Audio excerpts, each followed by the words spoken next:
Hey folks, Gary here.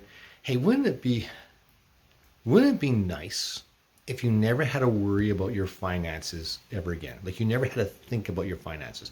I mean, you need to be a good steward of it, right? If God's given you something, you need to be a good steward of what God has given you and use it appropriately.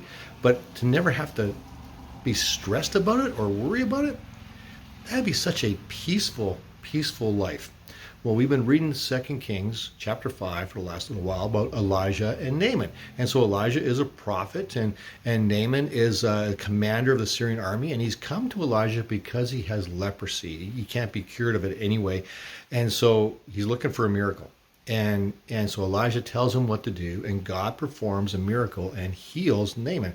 So Naaman wants to be generous in return for this. So let's read what it says. So we're looking at 2 Kings 5 verses 14 to 16. Let's see what it says here. It goes like this. All right. So Naaman and his officials went back to Elijah. Naaman stood in front of him and announced, "Now I know that the God of Israel is the only God in the whole world." Right there, that's a huge thing right there. Don't be afraid to tell people about who God is and to pray for them and to expect God to do stuff. Why? Because when God does stuff, people actually start to know who he is. We've had so many healings in our own family. There's no question that God's real because there's no other explanation for what has taken place. And for Naaman, it's the same thing. It's like there's no explanation of what's taken place other than God is God and he's the only God, which is a big thing for Naaman because he's coming out of a culture that worships a lot of gods. And he's saying, those are all fake. Your God's the real God. Let's continue on here. It goes on. And it says, "Sir, would you please accept a gift from me?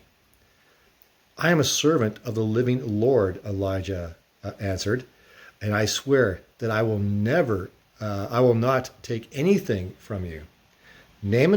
Naaman kept begging, but Elijah kept refusing. So Naaman's saying, "Dude, I want to give you a gift. I am so grateful. This is so awesome. I want to give you a gift." And Elijah's saying, "No, I'm not going to take a single thing from you." And here's the thing. Elijah could be set up for life here. Remember, Naaman brought 750 pounds of silver and 150 pounds of gold. That's a lot of silver and gold. Elijah would never have to, we would be in need of nothing forever. But Elijah's saying, "No, you keep it. I don't want any of it." Why does Elijah not want any of it? One, he doesn't want Naaman to think that you can buy a miracle because you can't. What God does for you, God just simply does for you. You can't buy it. You can't purchase it. It's a free gift from God, right? Now, if you want to offer something to God, go ahead and do that. But you can't buy it. You can't buy a miracle from God. You can just receive it from him. So that's number one. But number two, Elijah is already financially secure. Now, it's not that Elijah is sitting on a treasure or he's got money in the bank or anything like that, but Elijah knows something. He knows that his God is the only God as well. And so he doesn't need Naaman's money. He doesn't need the wealth from anybody else.